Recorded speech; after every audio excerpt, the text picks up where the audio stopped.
Hello, ladies and gentlemen. My name is Kurt. Welcome back to Farlands or Bust. Woof. Woof. All right. Woof indeed, Wolfie. Double woof. Oh, how did I... What? This is a strange exit to the hidey hole, but here we are, continuing to the Farlands. Today, in episode 429 of Farlands or Bust. 429 episodes. How about it? How about it indeed? Wolfie? He's ready to go to the west.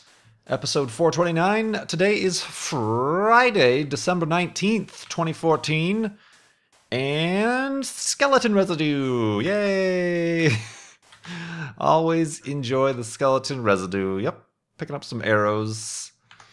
Continuing on, as I said, I said the date already, I said the episode number, and now I'm going to inform you as to our Child's Play charity fundraiser amount. We are up to $16,575.77, 33% of the way to our $50,000 goal this season, Season 5.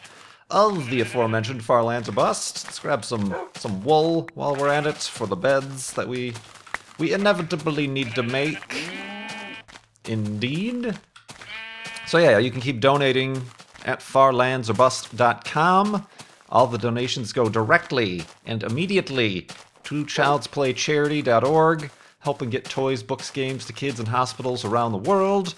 Especially this time of year, the holiday season, that makes the most sense. Well, it makes sense year-round, to be quite honest with you, and I think everybody here kind of realizes that, but for the holiday times, that would, for those of you who do celebrate the Christmas and the winter holidays, I'm sure growing up as a kid, you remember such anticipation and joy and whatnot around the holiday times. Now imagine if you were stuck in a hospital as a kid. It would help to have a cool game room or have the hospital be able to provide you with video games, toys, and books and things that would somewhat allow you to remain being a kid. And that's what Child's Play Charity does, and yeah, I do appreciate the continued support there. It's a great cause that we've been supporting for quite a while, and I look forward to continuing to do so, because this is going to be a long journey to the Farlands here. It's a long ways away. Speaking of which, just to give you a sense of the scale, we recently just passed 15 gigabytes on our world save.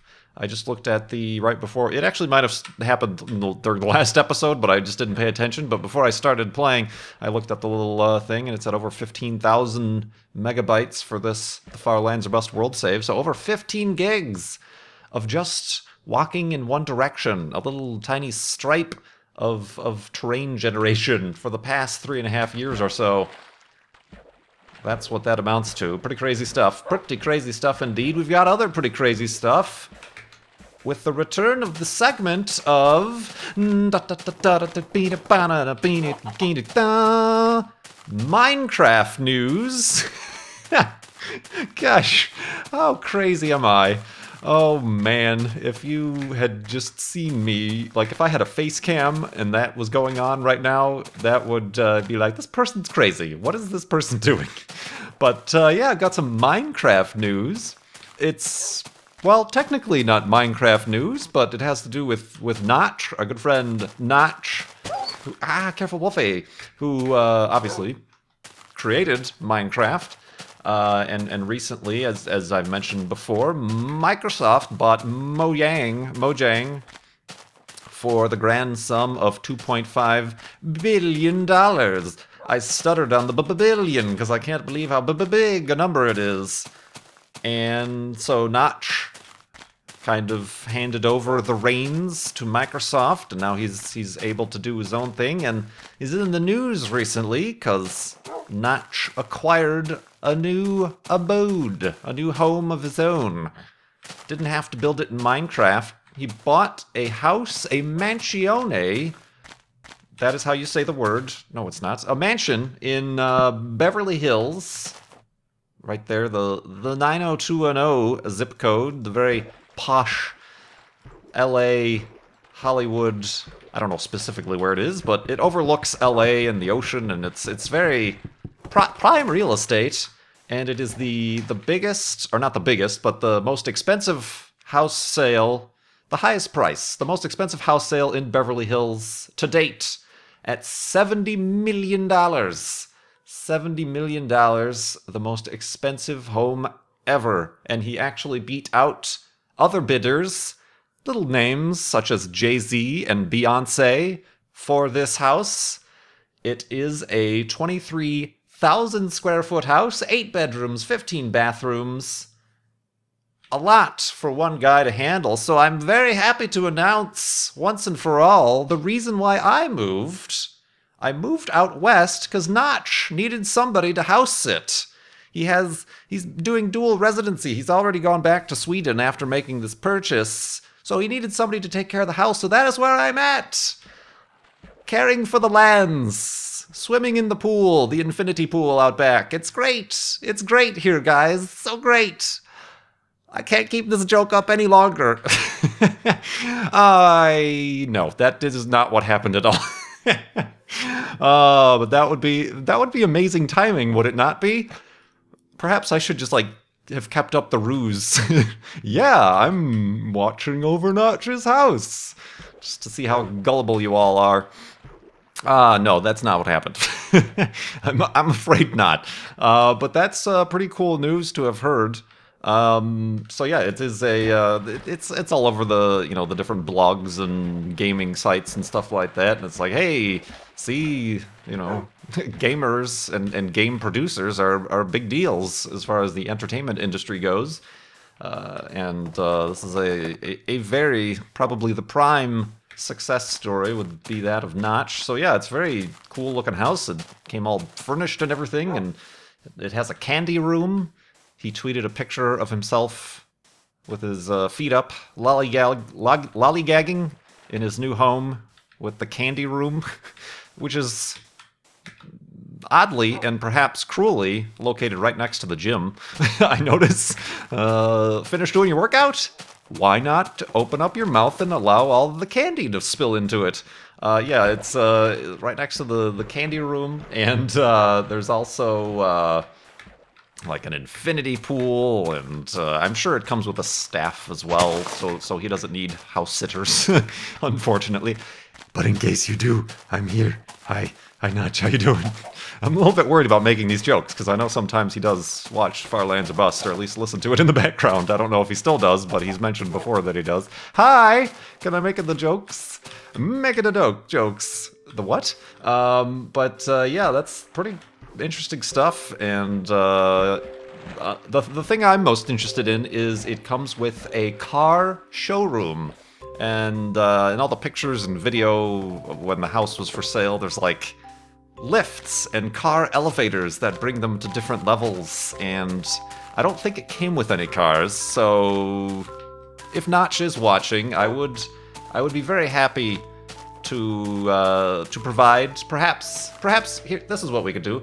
If you need help filling that car showroom, both myself and my friend Vintage Beef would be very happy to provide our consultation services in allowing you to acquire the finest of vehicular collectibles to fill that showroom.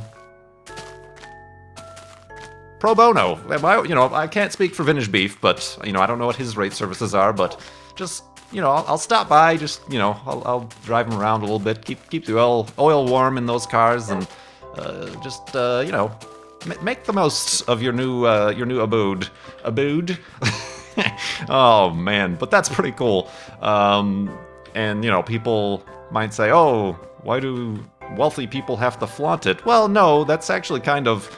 I'm not sure how that works. I'm assuming, when I look at purchasing a house, obviously, and I'm pretty sure the majority of you folks would have to take out like a mortgage and stuff. Does a transaction that large require a mortgage, or does he just pay cash for it? I'm assuming you know, it's a good investment.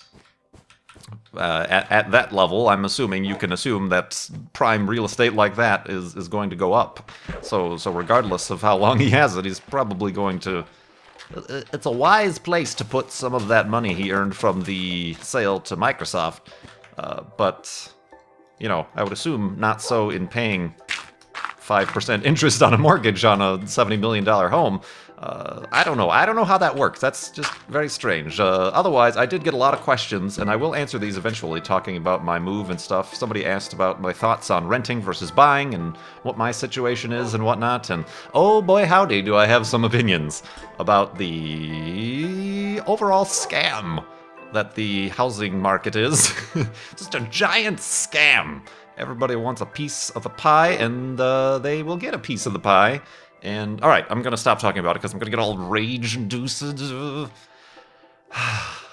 But congratulations to Notch on his new West Coast very awesome house. That looks pretty cool. Let's go to sleep and continue walking in the morning.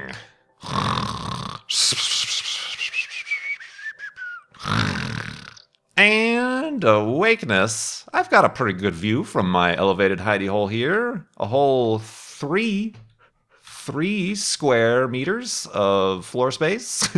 Literally 3, 2 of which are taken up by a bed.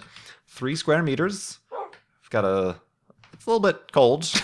There's no central heat or anything because there's no walls or ceiling, but I got a ocean view, Arctic ocean view, and far away from neighbors. It's a nice, quiet neighborhood, except for the one dog that just won't stop barking. But other than that, it's prime real estate right here that I'm going to very quickly abandon and continue walking towards the Varlands for. But yeah, I've also got some space news. I mentioned in the last episode, hey, you should watch the next Falcon 9 rocket launch, because they're going to attempt to then land that first stage on a floating platform in the Atlantic. Unfortunately, as is the case with much of the experimental and, you know, commercial space flight, it has been delayed. They ran into some issues with the static fire test before they do a launch. A couple days before they do a launch, they will static fire the engines for a few seconds, just as a test. Oh, that is actually a pretty nice view that I had there. That's a cool mountain. Ran into some problems with that test, so they had to delay it, and that delay combined with the holidays, as well as there was a kind of a restriction with the angle at which the International Space Station passes overhead. You know, there's some, you know, the mathematics in order to match the orbit and the inclination and declination and apoapsis, periapsis, whatever.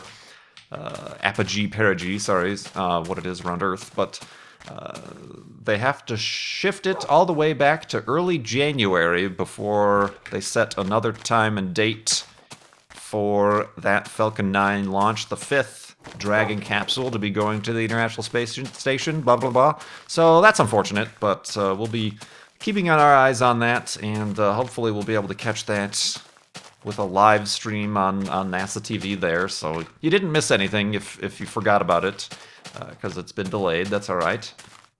Speaking of delays,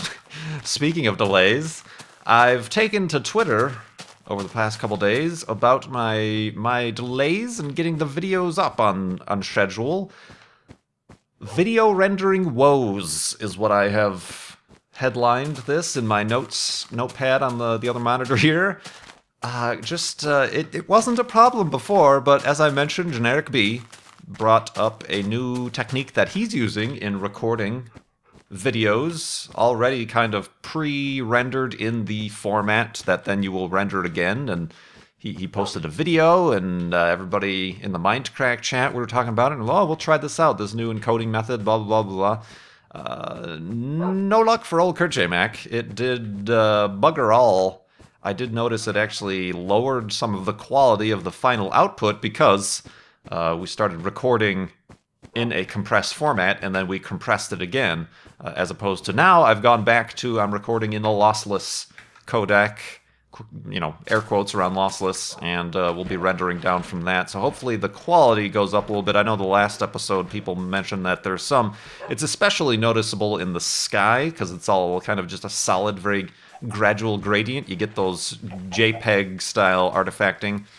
So hopefully it'll be back up to spec now that I've kind of gone back to my regular ways. But the problem comes into play mostly because I'm recording a lot, if not all, of my content in 1080p, which is something I want to do. A lot of people are saying, oh, just go back to 720p. No, I feel like trying to keep up with the Joneses here. 1080p is a good place to be, because it rhymes. Especially now, that's not even the top of the line. It's 60 frames a second is the top of the line, so I can't even begin to think about rendering stuff out to 60 frames. A lot of that comes down to the fact that my computer is getting up there in age. It's about 3 years old. I built it into the first year I started doing YouTube. It's a little bit of an older processor. It's definitely an older graphics card.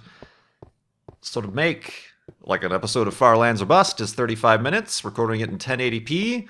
To render it out of Vegas takes an hour and a half. So I'm working with the 3 times rendering time.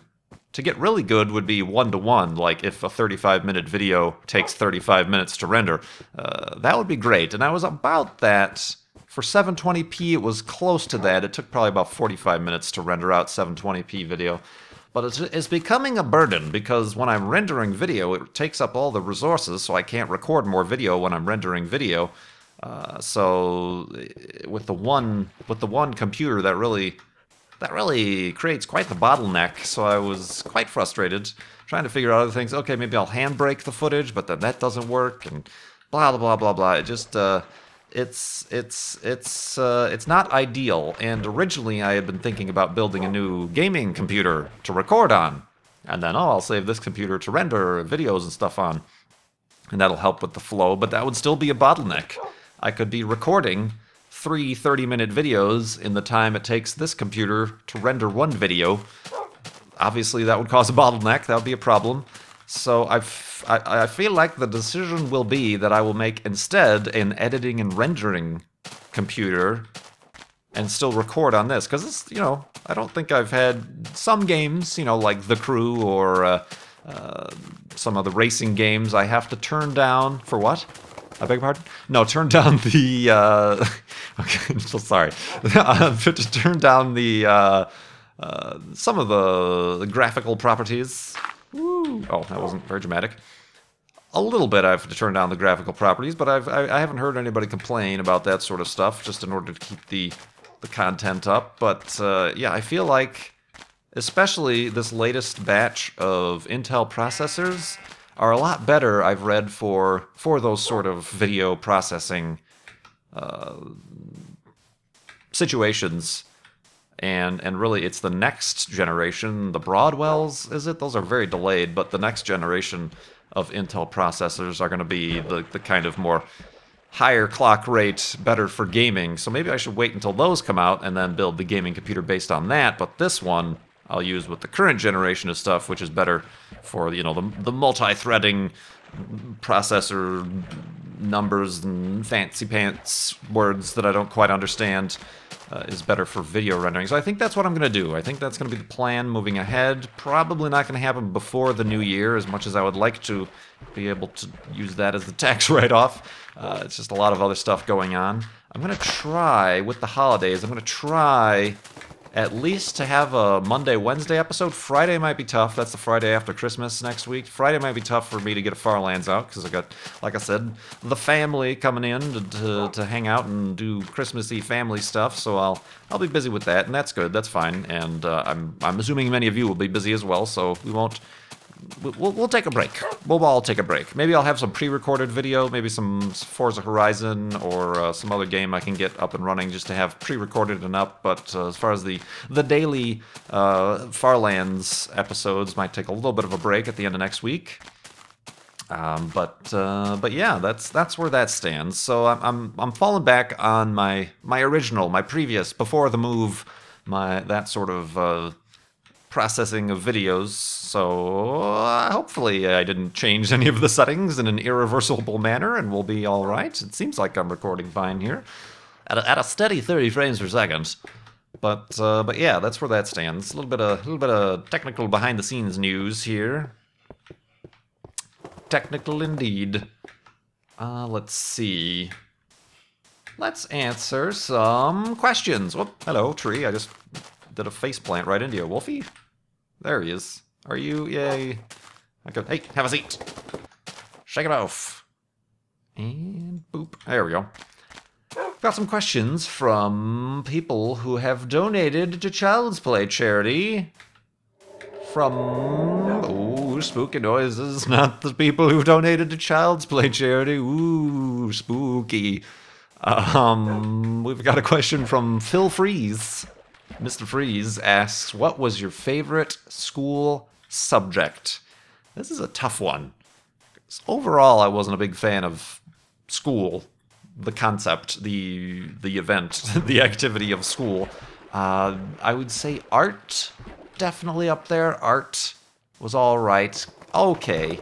I mean, I'm assuming by saying school subject, you're not talking about like college or university. You're talking about like high school, grade school, and whatnot. Probably art. Maybe history. I had a few decent history teachers that made it interesting. I didn't like science that much, to be completely honest with you. It was a little bit too much. I'm terrible at math, and it was a little bit too dependent on the maths. Sometimes the experiments were cool. We did dissect a pig and, you know, a starfish and other kind of random animals, which was kind of, you know, the lab, definitely science lab was better than the not lab part of science class. But yeah, I can't say I have a standout favorite thing. English was all right. English class. I like the writing part of English class, not the reading part. The, you know, read, you know, whatever, read Shakespeare. Right? There was a whole year where we like dealt with Shakespeare and stuff, and then write a paper about it or take a test about it or whatever. And it's that I was never a big fan of reading. Stay in school, kids. Don't bother learning how to read. No, but yeah, let's go sleep, and we'll continue in the morning.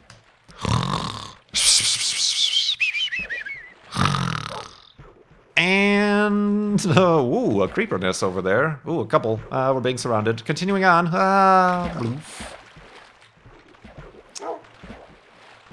The sea pigs. They are slowly evolving. Do I have a boat? Perhaps I should use a boat. I feel like I just dropped something. I accidentally glanced at my Q key. Did I drop anything important? Wolfie, did I?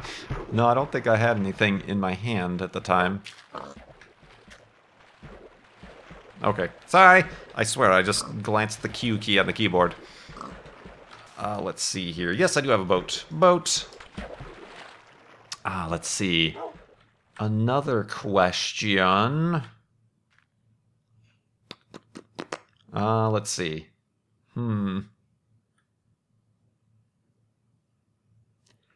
A patron, actually, Gwen Var, sorry for butchering your name there, but they asked, has anything ever made you laugh so hard you couldn't stop? And what was it? That happens a lot. Most recently, I'm trying to think if that's today or next Monday, tune into a future episode of Speedrunners. Something happens where I start laughing uncontrollably, and it's very difficult for me to recover and keep on playing. But that's probably one of the funnier things. Kind of like what happened. There was a previous episode of Speedrunners where MC Gamer called Milby a sucker face. That was hilarious. That I had to take a moment and step away from the microphone to laugh. But there's a lot of stuff like that where you get into the uncontrollable giggle fits. A lot of times blooper reels on DVDs. You know, DVD, the special features, blooper reels for like TV shows, like Modern Family and stuff. If it's just one joke after another, will get me going. Oh, more recently, I watched a Louis C.K. comedy thing on Netflix. And there were jokes which are not appropriate for me to retell here in Far Lands or Bust. But yeah, they were like, I need to take a moment and pause the show so that I can wipe the tears from my face because I can't stop laughing. So yeah, that happens. That happens a lot. So it's not just like there was this one time. There are many times that which I cannot even recall each and every one of them. So yeah, that's a good time when stuff like that happens. And yeah, definitely a few of those have been captured on film here on YouTube. We have the speedrunners that happened. When else did that happen? There were some other videos where that probably happened. I can't remember off the top of my head though. I think there was that one UHC where where MC Gamer hit pause and then his dog started attacking him and he totally went, your dog is killing me. That was a hilarious moment. There's a lot of that stuff. The whole get to the damn land doc. So yeah, even stuff that's happened here on YouTube. I'm sure. Go back and watch all of my videos. Click the like button on all of them while you're at it, and I'm sure you'll find a few, and report back to me on what you find. So there's that. So yeah, I appreciate that. That's a question. I'm sure that happens to a lot of people, I'm sure. Humor. It affects me sometimes. So there's that. Let's see here if I can find another question.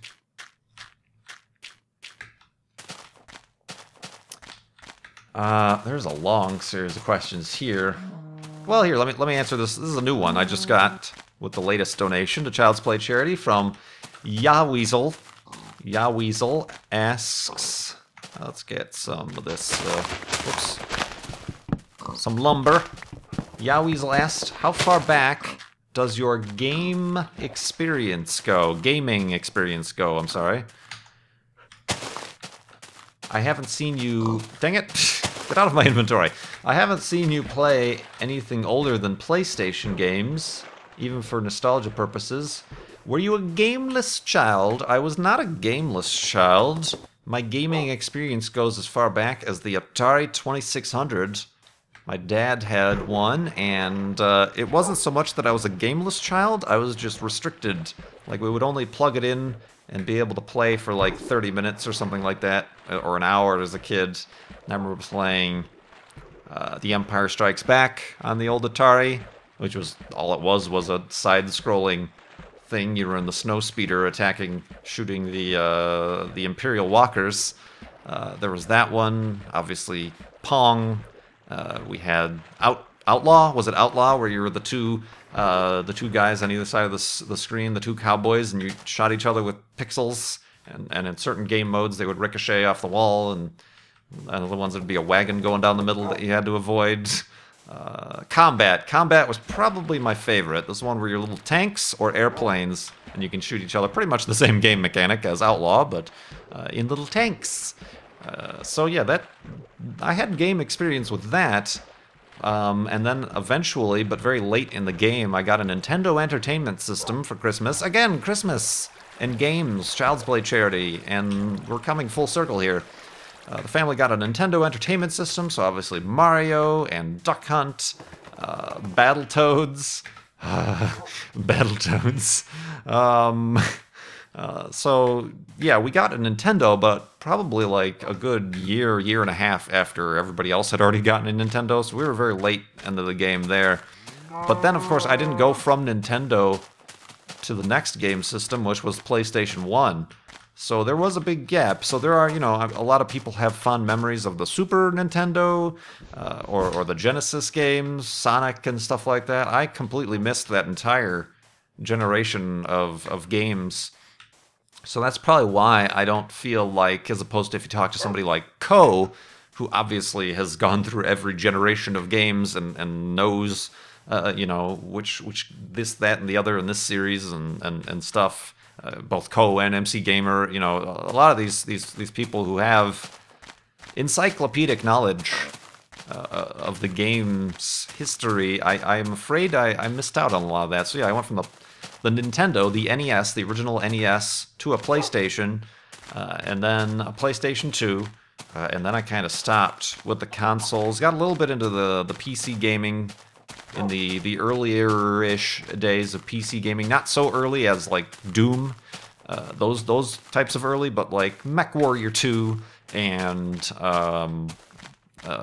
the original Rainbow Six was probably one of the first-person shooters I played. Rainbow Six, and then, you know, there was a little bit of a lull there, and then into college and stuff, when you end up getting your own computer, started playing Max Payne, the original Call of Duty. Obviously, I went back for nostalgic purses. I went back to purchase some nostalgic purses. Played Call of Duty, so yeah, I'm not, you know, and I even mentioned this, I think, very early on when I started the Let's Plays. I'm like, I am not what I consider to be like a full-fledged gamer. Like, I don't know all the stuff, I don't have all the games or game consoles or anything. But the thing that has gotten me back into gaming, obviously, here's doing the YouTube channel. And it is now kind of a way I don't see myself, you know, I can't seem to play games unless I'm recording them for YouTube, is the new way I play video games. Alright, what am I doing here? I'm trying to get down safely, but that was not the way to do it. Always dig below yourself. That's the first lesson of Minecraft, is it not? Oh, I didn't take any damage though, but my boots did. My boots are gonna break. Broken boots. So yeah, there was even a whole, that was one of the original questions, and one of the original ways I met Dr. Brian Lorgon111 is he asked a question for Farlands or Bust, and he asked about my video game history, and I think that's the name of the episode, is Video Game History. And I go through the whole process of how Tomb Raider was kind of one of the next gen at the time games, the first game I got for PlayStation 1, and that really reinvigorated my interest in games and gaming, and I wanted to be part of it, and that kind of sideways in a roundabout way got me into digital art, and then kind of led me away from gaming and more into graphic design and what I ended up going to school for. And there's a whole anthology of history that went into that I won't go through again. You can, once again, try to find that episode, click the like button, and watch it all the way through, please. That always helps me out. You can go back and listen to old awkward Kurtjmac with his little Razer headset that he was recording on with the wonderful audio quality. And speaking of rendering quality, I think I was probably still rendering on Windows Movie Maker. Watch out. Watch out now. 29.97 frames per second. Careful. WMV. Oh man, that's another thing. I'm running out of hard drive space. I've got, I believe, 2 3-terabyte drives inside my computer that are kind of filling up. That might also be an issue with my rendering times, is the fact that my drives are filling up. So I've got to do some shuffling around of drives inside the old computer. But over and above all of that is simply the simple processing power that I doth require to render videos. But yeah, I've got to maybe go back and either compress or even just flat out delete the archives of some old videos, because I know they're on YouTube and they're backed up, but it's not the kind of thing, if in tragic situations where I lost everything, I'd be like, yeah, am I really gonna re-upload? Obviously, the Farlands or Bust are the things I want to keep most, but am I really going to upload that time I tried playing Tomb Raider Anniversary? No, probably not, because I kind of stopped and never continued playing, so I should probably go back and just delete. Make some space. Spread out. Spread out, son. Make some space for the new videos. Why am I making a boat? I don't mean to make a boat, but I guess I'll make one. Pop, pop, pop, pop, pop, pop. Beep, beep. Oh, that ain't going to work. Bleep, blop, bloop. There we go. Alright, so we've made the beds, made a boat, somehow, accidentally. Got a lot of random stuff in our inventory, but this concludes episode 429 of Farlands or Bust. Thank you so much for watching. think about that offer there, Notch, if you need, nudge, nudge, wink, wink, say tomorrow. And, yeah. Hope everybody has a good weekend. We will return next week. And how does my closing... Professionalism. Wolf, yeah, Wolfie knows. Thank you so much for watching. My name is Kurt. I will see you next time.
I can't keep this joke up any longer.